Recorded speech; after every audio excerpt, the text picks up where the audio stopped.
Alright, so I just finished binging another Netflix show, this one called Ozark, and I figured I'd talk about it with you guys, because this one, it's actually been trending everywhere. I'm sure you're all familiar with it. But for anyone who doesn't, what Ozark basically is about is you have Jason Bateman. He works as this money launderer, accountant for the drug cartel. One day in the very beginning of the show, something goes horribly wrong with the drug cartel. They're ready to kill him, but he tells them, wait, if you allow me to move my family to Ozark, I can do a lot of work with a lot of businesses there. I can give you millions of dollars. Everything would be so much better. The drug cartel allows this to happen. He moves his family to Ozark, and now it's him basically helping build this empire with the drug cartel. And along the way in Ozark, he starts doing work with the businesses down there, the locals that are down there, other people that are involved with drugs down there, lawyers, attorney, his family gets involved, his wife, his kids, all the while trying to avoid the FBI taking him and his family and throwing them all in prison. And what we have is one of the best TV shows I have seen in quite a while. I am being dead ass with you guys. Literally, this show has literally everything you could ask for. It honestly, for me, and I don't know if this is a bit of a stretch, but I do think it works,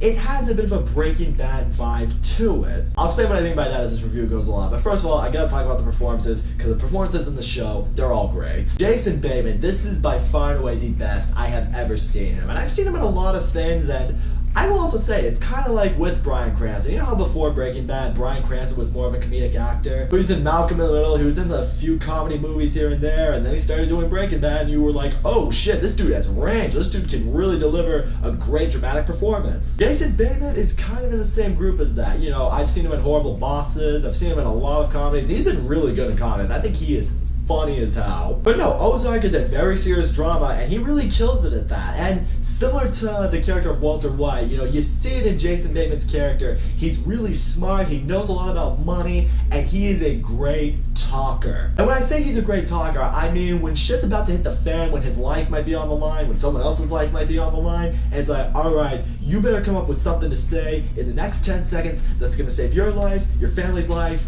and everything you have worked for. He can do it. You know, he's quick, he's smart, and what I appreciate with him is he never tries to promise anything that he can't deliver. Like in the beginning, when the drug cartel is literally ready to execute him right then, he tells them, it's like, wait, if you kill me, you're gonna lose all this. I can get you this much money, and you hear that and you're just like, oh, man, can you really? And then by the time he and his family make it to Ozark and he's doing what he's doing and you see him at work and you see what he's able to accomplish, you're just like, shit, you really are this good at your job. And the show's not just about like the business he does with the drug cartel. I do like seeing the family dynamic that is brought into it, because once his family gets involved, things become a lot more personal for him. His wife had known about it for a long time, but seeing his kids get involved, who are like young kids, that's the part of the show where you're just like, alright, are they gonna know what they're doing? Are they gonna be able to keep everything on the DL? And it really is great to see. Like, the kids are able to like keep everything under wraps, let them know it's like, alright, don't let anything, what we're actually doing, get out to the public, otherwise we're all in big trouble. But I do like seeing the toll it takes on them. Like Jason Bateman's daughter, Charlotte, she now feels more of a responsibility to her younger brother. I like seeing the motherly instinct kind of come out of her, because really,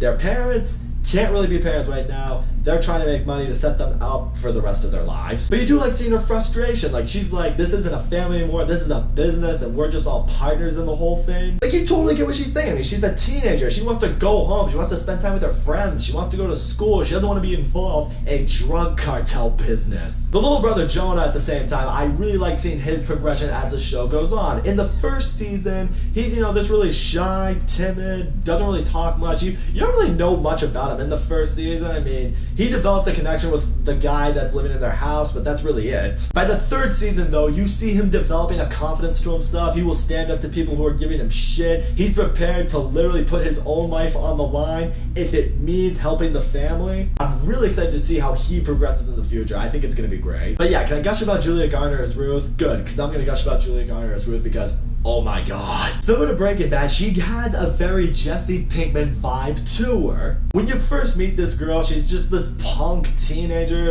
does some illegal shit, you know, for her shady uncles, you know, just doesn't really care about anyone but herself. At least at first that's what it comes off as, and then she starts doing work with Jason Bateman because he sees potential in her, and he's like, I think you could help me out. And then as the show goes on, as the show progresses, you see that she does have a heart, she does care, especially for her cousin. She's a lot smarter than you think she might might be she doesn't give a shit what anyone thinks about her. If you throw sass at her, she will throw sass right back at you and probably kick you in the balls while she does it. But what I love seeing with her is the vulnerability that she has, because she does have a big heart. There's a moment in, I want to say the first season probably, where you will officially get on board with her. Like, you see what exactly it is that she's working for and what she's trying to accomplish for herself, not even really for herself. That makes you go, alright, you're cool. Like the same with Jesse Pinkman. Like, you know, you kind of hate him at first. He's just a little asshole who talks shit. Then as the show goes on, he becomes one of your favorite characters. I don't just mean this show is like Breaking Bad because you have this really smart guy who takes someone under his wing. They're involved in a drug business. It's not really like that.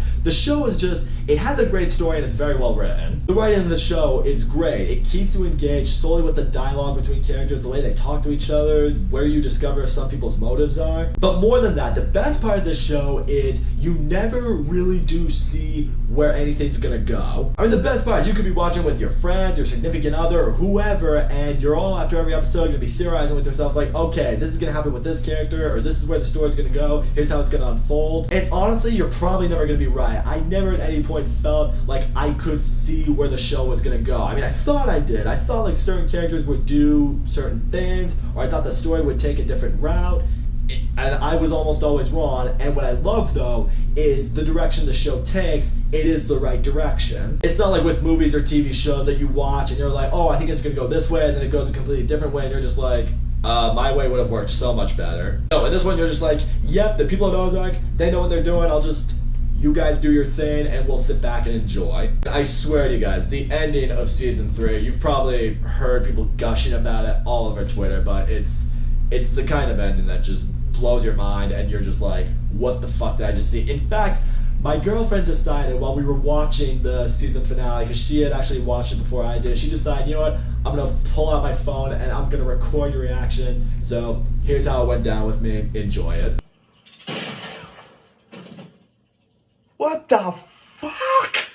I feel very comfortable saying that is the reaction everyone had when they saw the finale to season 3, and it's got everyone jacked up for where the show's gonna go. That's just what I'll say right there. All in all, Ozark is an awesome show. It is well written, it's well acted, the story is great. This show is intense, the character development in this show is awesome. And the best part is, it is completely unpredictable. You really don't know what is gonna happen in each of the following episodes. You may have an idea, you might have an outline, but you never really know, and that's what keeps you so engaged, that's what keeps you so hooked on it. So yeah, if you need something to watch during quarantine, if you need a show to enjoy, that's one you should absolutely check out if you have not done so already. I cannot recommend Ozark enough. So that's all I gotta say, guys. Thank you so much for watching my video. Don't forget to leave a comment, like, subscribe, and I'll see you all next time.